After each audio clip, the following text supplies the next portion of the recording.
alors Aliou Sow mu mel ni récemment gis nañ nag le président Sall am ay kàddu yu nga xamante ni yëkkati na ko foofee ca Jeune Afrique mais tout tourne tey autour de la troisième candidature wala du troisième mandat donc moom le président Sall di xam ne ni que tey liggéeyam ci boppu réew mi pareegul xaajul sax bay pare donc mu mel ni nekk na benn inquiétude bu nga xamante ni sénégalais yi am nañ ko donc ñuy laajte est-ce que tey conseil constitutionnel moo war a poser ay actes wala réseaux sociaux tey moo war a définir li nga xamante ni moo war a xew fii nga xamante ni moo di Sénégal.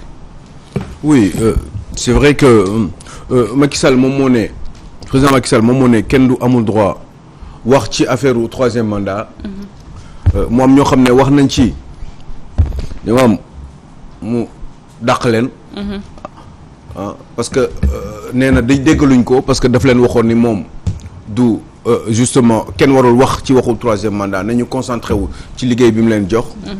donc ñi nga xam ne dañu dëgëroon bopp eh bien daf leen dàq.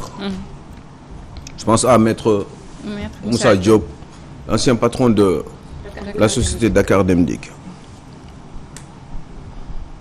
ba ki démb ci Jeune Afrique mu wax bu doy waar. mu ne moom pareegul. pour liggéeyam liggéeyu président de la république am liggéeyu président de la république am moom liggéeyam en tant que président de la république xaw ma lanul day pare c'est loin d'être achevé xam ni nga wax ci olof xaajagul pare nee na liggéeyam xaajagul pare liggéey bu xaajagul pare nag te nga nekk à 1 an et demi de la fin de yow votre troisième mandat physiquement en tant que président de la République de votre deuxième mandat boo waxee sa liggéey xaajagul pare alors que tere woon nga ay doomu Sénégal surtout en tout cas ñi la déggal te nekk sa wet nekk sous votre tutelle tere woon nga leen pour ñu bañ ci wax ba nga sanctionné woon ay nit tel que donc le maître Moussa Diop moom mu dellu si wax booy ne moom xaajagul pare ci liggéeyam en tant que président de la République ku xaajagul pare après 10 ans de mandat de gestion des affaires publiques dans ce pays de chef de l'État wax dëgg yàlla boo ma ne xaajul sénégalais yi seen xel yi dafay tey mu doy waar ñu naan léegi waa ji en temps normal dans une démocratie donc de niveau war nañu mën a xam tout à fait naturellement président de la République est-ce que dafay dem wala du dem ci démocratie bu normal Aliou Sow seetlu nga dara président Macky Sall buy wax ci mandat rek bitim réew rek bitim réew lay dem bravo Aïcha c'est important c'est extraordinaire parce que kan lay waxal moment boobu kan lay jéem a rassurer on peut supposer que ça soit la communauté internationale ak les bailleurs et cetera lan moo xew te xamuñu ko parce que lii xew bitim réew dafay am solo trop ci biir Sénégal parce que Sénégal dafa lëkkaloo ak yu bare ci bitim réew tel que ñoom FMI Fonds monétaire international la Banque mondiale xam nga yu bare yoo xam ne dañ koy lëkkaloo ak yenn bailleurs de fonds yi ñi nga xam ne aussi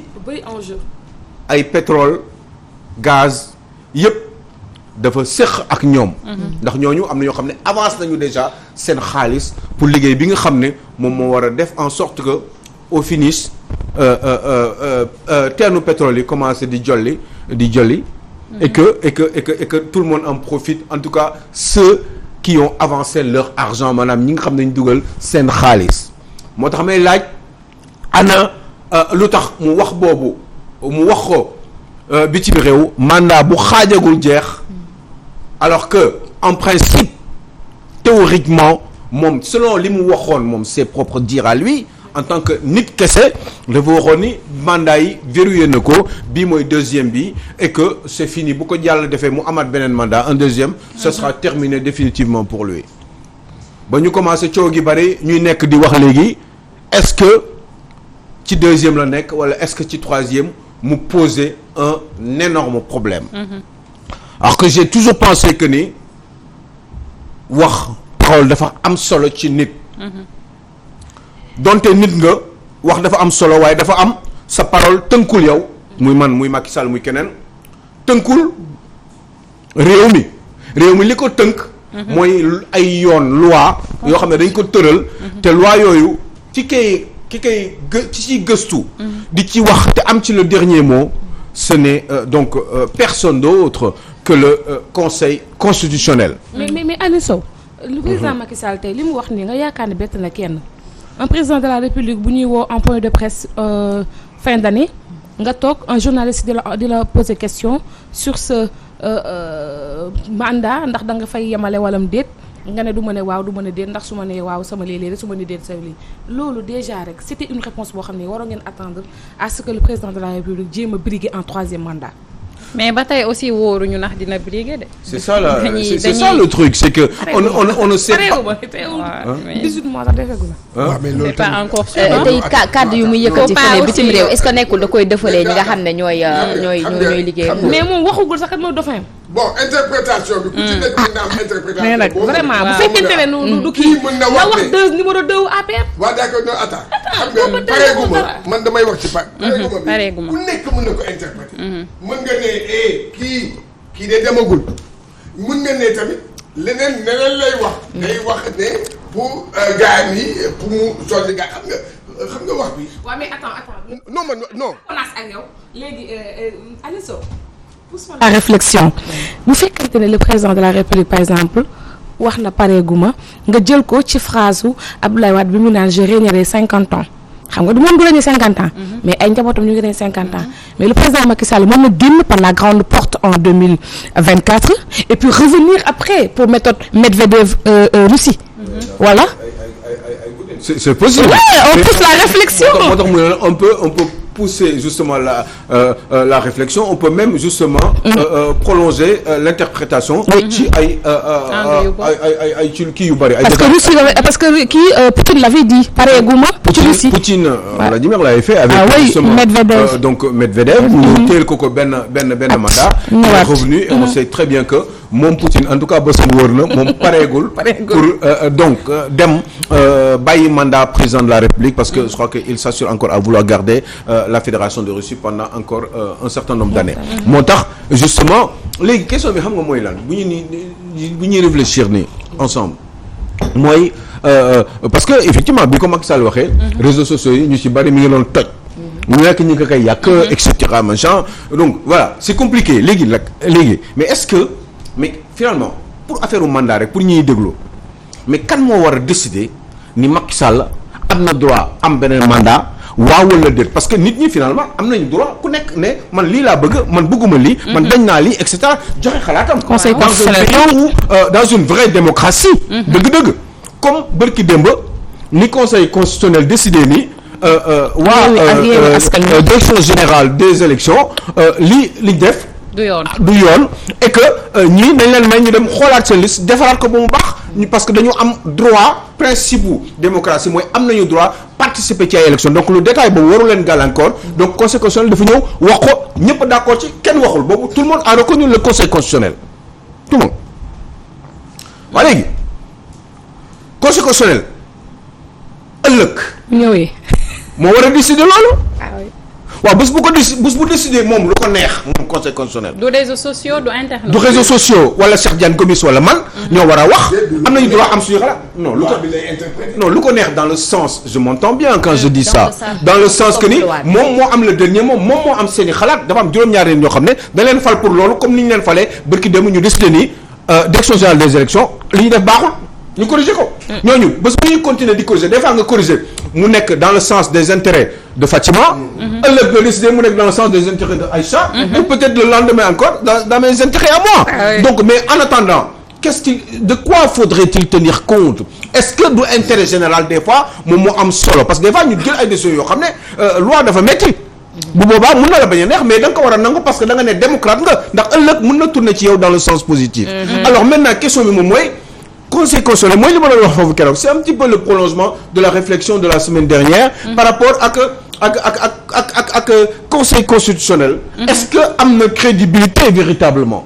Est-ce que le conseil constitutionnel est peut être considéré comme une structure comme une institution crédible boo xam ne war nañ ko mën a reconnaître même bu fekkee ni décision bu mu joxe en temps réel. et bien décision boobu arrangé wu ma. Est-ce que man war naa ko mën a continuer di ko reconnaître en tant que démocrate. Parce que démocratie aussi des fois dañ koy subir dañ koy nangu. même des fois bu la naqaree bu la mettee da nga ko war a nangu parce que un jour mën na décider loo xam ne. peut-être ça va dans votre sens et pas forcément dans le sens de Cheikh Tidiane Gomis. xoj ñu tey ci wàllum troisième mandat sax gis nañ le jëwriñu Serigne Mountakha fii ci Ndakaaru di Mbackiyou Faye gannaaw gan gi nga xamante ni lu xalif général des Mourides mu ngi ko doon def fii de ci Ndakaaru mu yëkkati ay kàddu di xam ne Serigne Mountakha ni que Macky Sall moo ko yor ne Macky Sall laajal li nga bëgg sëriñ bi bu waxee dinañ topp li nga xamante ni moom loolu la ñu sant daan ne Macky Sall ne le khalife général des Mourides Macky Sall a beaucoup fait pour les Mourides te Mourides yi tey duñu ingrat duñu ku nga xamante ne tey dañuy sëkk jëf donc bu mel ne nekk na ay kàddu yu nga xamante ne aussi andi na polémique bu baax a baax ci wàllum candidature ak Mbackiyou Faye kàddu yooyu fan la ko teg véritablement. mais fi mu ko teg mooy encore une fois li mu wax moom li mu gëm.